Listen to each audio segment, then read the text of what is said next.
the idea, if you will, of being good stewards of what we have been given. So this enables our employees, or our team members rather, to get involved, to show their passion for what our customers are doing in solutioning, especially if the customer offers a product that our team members are very passionate about. We try to align those resources to bring them to bear there.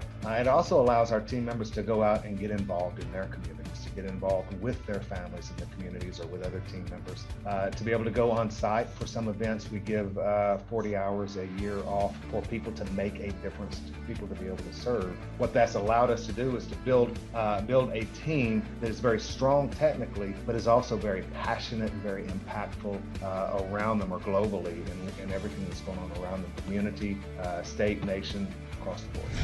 Welcome to Grow Think Tank. This is the one and only place where you will get insight from the founders and the CEOs of the fastest growing privately held companies. I am the host. My name is Gene Hammett. I help leaders and their teams navigate the defining moments of their growth. Are you ready to grow?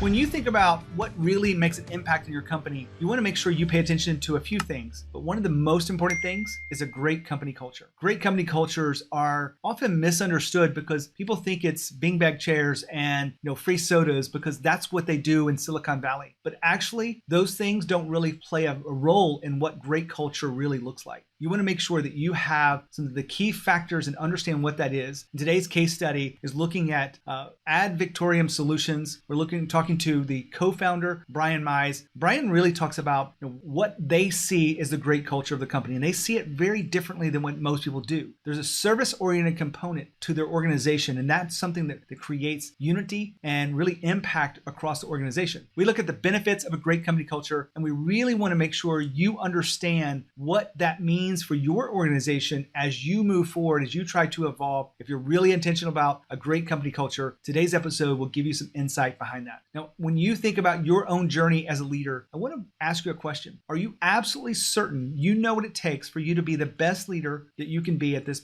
juncture in your business? Do you know what skills you need to have? Do you know exactly what to do next? Well, if you're not sure, then I'd love to invite you to what I call the game plan. The game plan is really figuring out exactly where you want to focus your energy and time so that you can be an extraordinary leader that drives impact and results for your company. If you don't know what that is exactly, I can help you do it. It's a quick conversation with me. Just go to genehammett.com, go to schedule your call, and you will be able to have these conversations with me to drive your business forward and be the extraordinary leader that you want to be. Now, here's the interview with Brian. Hey, how are you today, Brian? I'm doing very well, Gene. Thank you for having me. I'm looking forward to the conversation. Well, I'm excited too, because I love being able to talk to founders and CEOs about leadership and culture and the things that drive their companies forward. Tell us a little bit about your company, Ad Victoriam Solutions. Ad Victoriam Solutions, we are a top 25 Salesforce partner. We are located right here just north of Atlanta in Alpharetta. We touch everything on the Salesforce platform. So whatever your needs are, whether it's integrating or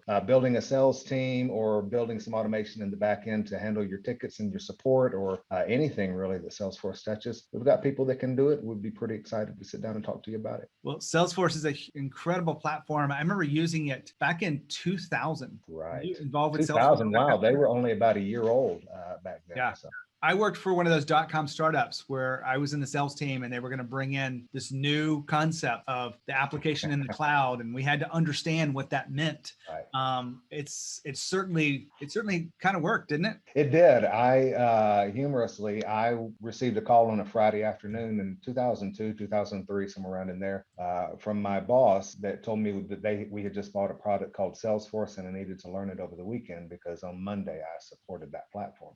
So that was my exposure to Salesforce. It has come a long way since then and can do an awful lot of things. Well, is this a traditional consulting kind of company? We are. Mm-hmm. And when you think about that, that's a little bit harder to create the kind of culture that most companies are able to do because of the nature of the work. Are your employees out on site, or are they more kind of virtual? No, when we started the company, again, we're looking at platform consulting or cloud-based products. When we started AdVic, one of the things that we wanted was for our employees to be able to live wherever they wanted to live. And we kind of wanted to break that model of 4 days on the road, 1 day at home, filling out your time card, doing everything you got, then you spend a day with your family before you get back on the road. Most of our team, we're living everywhere from Hawaii all the way down to Florida and up through New England. and we're all remote, very little travel, maybe 15 to 20%. Certainly during COVID, that dropped down. But our goal is to be able to provide the services remotely to save the company some money, to save our customers some money, and still give our people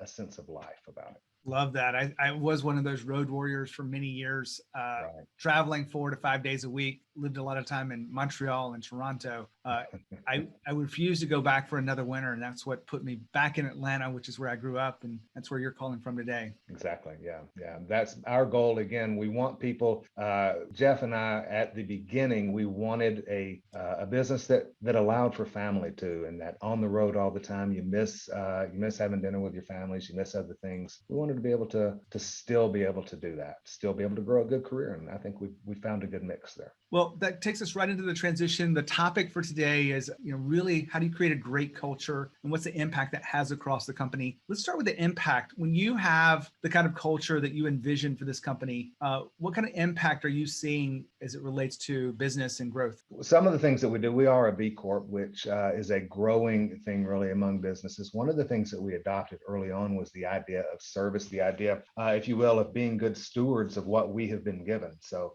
this enables our employees, or our team members rather, to get involved, to show their passion for what our customers are doing and solutioning, especially if the customer offers a product that our team members are very passionate about. We try to align those resources to bring them to bear there. It also allows our team members to go out and get involved in their communities, to get involved with their families in the communities or with other team members, to be able to go on site for some events. We give 40 hours a year off for people to make a difference, people to be able to serve. What that's allowed us to do is to build a team that is very strong technically, but is also very passionate and very impactful around them, or globally, in everything that's going on around them, community, state, nation, across the board. Did you guys start out this way to have this kind of culture? We did, actually. We had 4 people on day 2 or day 3 or whatever it was. 2 of them, myself and one other, were actively serving in the National Guard. Jeff himself also was actively involved in some philanthropic activities around Atlanta. And as we grew, we wanted to adopt that mindset that you give back. You want to, again, I used that term a moment ago, you want to be a good steward of what's being given to you, whether it's your environment or your job or other aspects. You want to be able to give back and leave it better than what you found it. So that has been weaved into the very fabric of who we are as a company. I think we live it out pretty well. Well, I want to dive into what makes a great culture from your perspective. There's a lot of things we can measure. Some people measure engagement. Are you actually measuring culture? So measuring is a challenging thing, as you've said. Now, we do have some core values of radical transparency, impact, passion, and candor. Measuring passion, we do measure it by how many VTO hours have you stepped up to this year? Where have you gotten involved in your community or in activities that you are passionate about? We are really, our culture is such that you can do this through a local religious organization or through a civic organization, however it is, as long as it's something that you're passionate about and you want to give back to. And we measure that annually. We look at how many VTO hours each person has gone out and gotten involved in and contributed back to their community. That becomes a part of their review. So that's typically how we review it. Across the board, we measure how much money we have spent on philanthropic activities as well, where we have engaged as a company, but at the individual level, how many hours have you given back that we have asked you to do that for? Now, I mentioned this engagement factor. What's your kind of relationship with that? I have a little bit of a love and hate relationship with measuring employee engagement. What do you guys do? Engagement in what capacity, and how they are involved in the company and how they're involved in their community? Let's go with the company first. So again, we've got, wow, there's like a whole host of areas in my head on that. We do something really cool that started up right before the pandemic called Rhino Talks. Every month or so, we have our own version of TED Talks. It's a lot cooler. We look at how people are engaging in that, how they're involving themselves in the aspects that we're doing as a company there to speak about things that they're passionate about. We put together panels pretty consistently and see how many people are coming to bear on that. And I know you're using the term measure, and I want to be cautious about that, because what we don't want to do is hold a measuring stick up to somebody and say your level of giving back or your level of something in addition to your job is not as much as somebody else's, so you're not as valuable. We're not doing that, but we do take notice of how much people give back to their job, give back to their teammates, give back to their community, how much they're engaged in the Rhino talks, how much they're engaged in raising their hand and saying, hey, as a company, we need to adjust our approach to X, Y, or Z. That really, it becomes more of not a measuring stick, but more of just a knowledge of how people are giving back and how they're engaged in it. And I don't know that there's a better term for it, except that you know. When you think about the values of their company, I've seen a lot of companies that want a great culture. They put a lot of emphasis on those values, all the way from hiring, all the way through the onboarding and development of employees. What would we see inside your company as it relates to the usage of values on a day-to-day basis? So again, we have the values of radical transparency, candor, passion, and impact. We do measure based on that. We have a monthly review for our employees where they get the opportunity to write down where they have been impactful in each of those areas. And impactful is probably not a good term for that, since it's one of the values. But what have you done? How have you lived out the company values? And we actually adopted this a little bit from our earlier conversation from the military, where they ask, how have you lived out these values? We're asking the same thing. It gives us the ability, not to measure them on how impactful their service is or not how impactful their engagement is, but are you doing it? Are you doing something that makes you feel better about your community, that makes you feel better about your job, that makes you feel better about what you're doing, and makes you more passionate about your job and about how you're engaging with your clients? Because ultimately, that's what's going to make us a better company, is if our people are engaged, they're actively living out the values, and they're actively making their projects a better place. Now, Brian just talked about values. We didn't go into the details of this, but I want to share one little insight for you.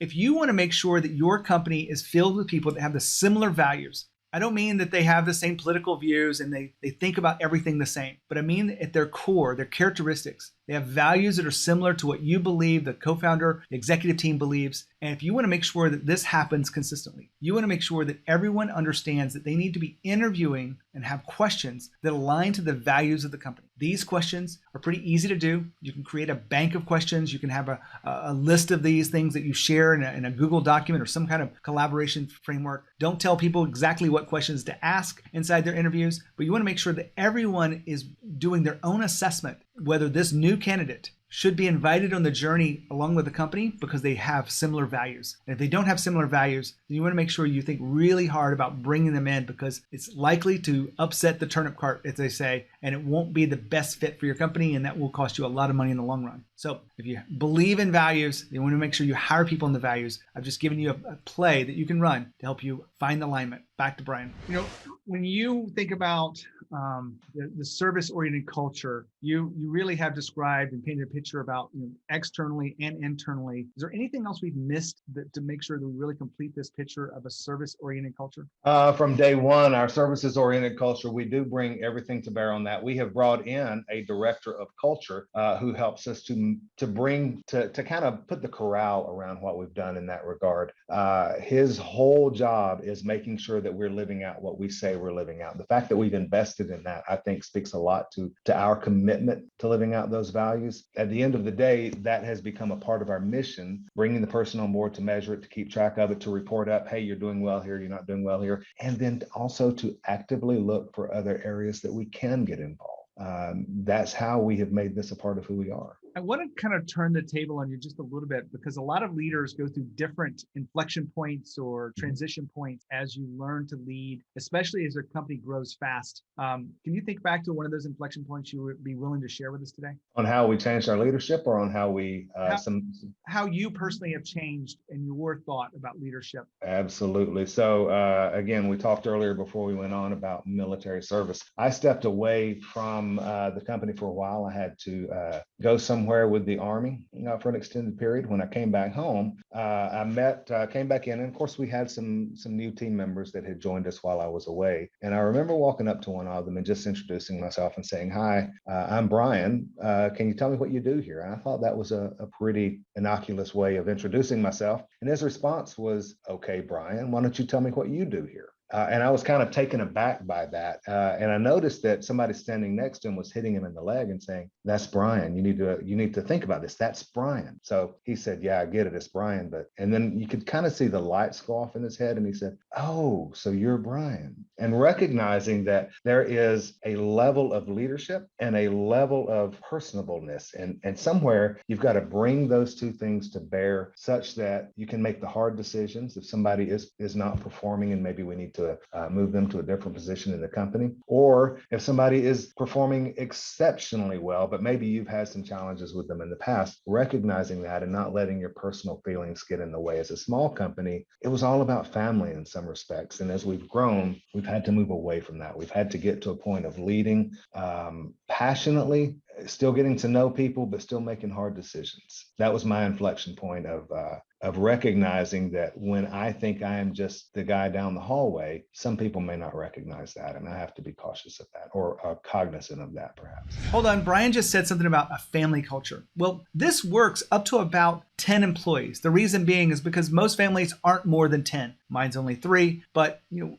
get the idea. You want to make sure that you're prepared for all of the changes that you have to make as your company goes through different stages of growth. Now, Brian's company is 132 employees and growing, and they had to learn the different changes that are necessary as the company evolves. And you want to make sure you're prepared for that. The biggest change inside of this is how you communicate. If you think about it, you can invite your family over for dinner. You can go to a restaurant without much problem. You can get a table. But when you have 25 employees, it's much harder to get that table at the restaurant. And so that's just one way you can look at this. When it's 100 employees, you're going to be a massive difference, and you have to basically rent the entire restaurant. I give this as an example is because things change as the company grows. Communication gets a little bit harder as you are able to do this. You can't always just share things over a meal together and be caught up. You want to make sure that you know these changes and understand what that means for your organization. If you have any questions about it, make sure you reach out to me. I'm here just to put a spotlight on some of the things that you might not be thinking about as you grow your business faster and further than it is right now. Now back to Brian. When you think about a mistake that you might have made in your journey of leadership that you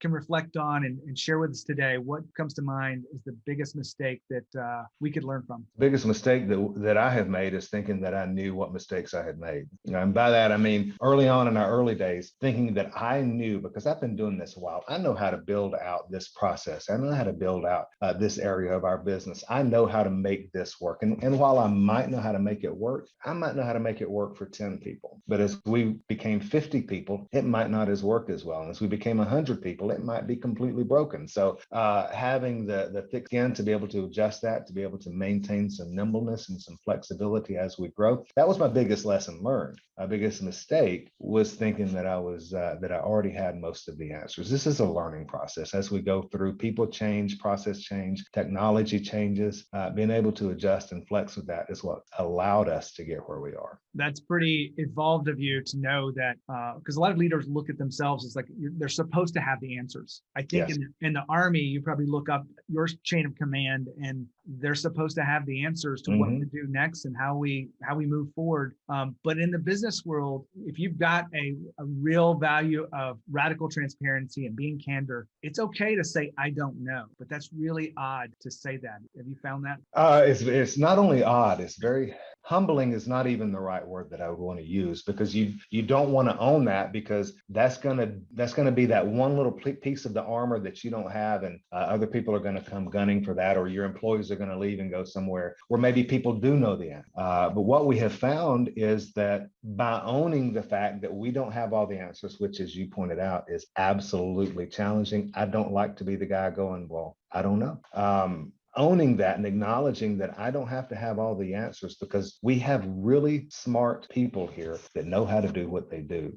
Giving them the opportunity to step up and bring an answer to the table, it's brought a level of collaboration. It's brought a level of ownership even to our business that we wouldn't have without our leaders at all levels of the organization being able to say, maybe there's a better way of doing it. Why don't you tell me how you would do it? And let's see if we can solve for that. It's really interesting where our conversation has gone to and evolved. We started talking about culture. Now we're into this whole concept of ownership. Yeah. You don't know my research. My next book really is centered around how do we get others in the organization to feel like owners, even if they don't have a financial stake. The values that you have, one of them, transparency, and is really a critical critical component of that, because if you're not transparent, if you're not open, people don't feel that sense of ownership. And what you've just described here, I think, is a real breakthrough for a lot of companies that aren't growing as fast as you, that really could learn from what you're going through today. So I really appreciate you bringing that to light. It doesn't work so well when I tell people that they should be transparent and they should have, strong values and be real clear about these things and get people to take ownership. They want them just to get the work done. I want to wrap up today's conversation, giving you just one chance to talk about transparency and what that really looks like in your business. Specifically, when I would say, where's your transparency line? What's okay to share and what's not okay to be transparent about? Where do you guys draw that line?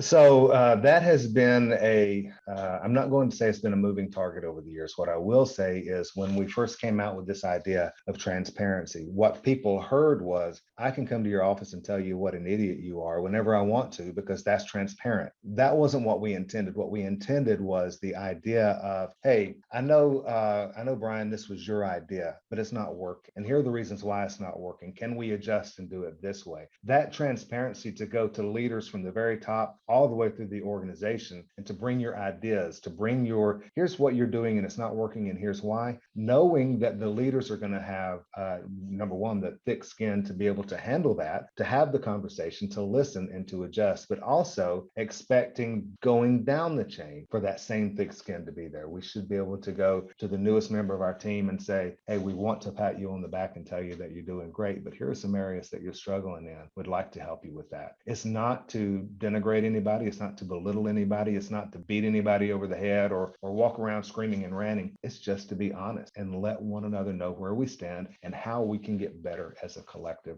rather than individually. As hard as that is to take from many organizations and leaders, that's what I see works consistently. And it goes both ways. I call this a two-way street. Transparency is one of those things where you have to be able to take the transparency, but you also have to be able to give it, and the others have to be able to take it. And I appreciate you highlighting that today. Brian, you've been an excellent guest here on the podcast. I really appreciate it. Thank you for your time. I appreciate it. Look forward to reading your book when it comes out. Hopefully that will be soon. And I'm going to go ahead and read that other one as well. Well, let me wrap up here, because I love to while Brian's listening here, my takeaways for today's conversation are these: that when you set out to have a great culture, that you may not be able to create it exactly the way you want to, but you can actually give back. And that's one of the things that a lot of employees want to be able to do today, is be a part of something more than just the work that they do. So this service-oriented kind of approach does help create connection with everyone, but you also want to make sure that you're leading them effectively. One of the ways and tools you do that is by understanding the values, not something that you paint on the wall, but something that you live out every day. And then you also want to be able to be open and transparent with your employees, because the other options of that is people get their hurt feelings and people get, aren't able to take that kind of feedback and they're not growing. And a lot of frustration happens when you're not really being open with each other and transparent, as we talked about. There's a lot more inside this conversation, but if you are on the journey to be an extraordinary leader, drive your company to that next level, make sure you reach out, check out the free content we have. If you think you want to get a conversation with me, just make sure you reach out to genehammett.com. I'd love to talk to you about where you're going next in your leadership and help you get the very next step. The game plan will be absolutely free to you, but it'll help you become an extraordinary leader. I do this all the time. Love to do it for my audience. If you're listening in this deep into this, something's missing and you want to make sure you get your finger on the pulse of what's next for you. So just go to genehammett.com. When you think of growth and you think of leadership, think of Growth Think Tank. As always, lead with courage. See you next time.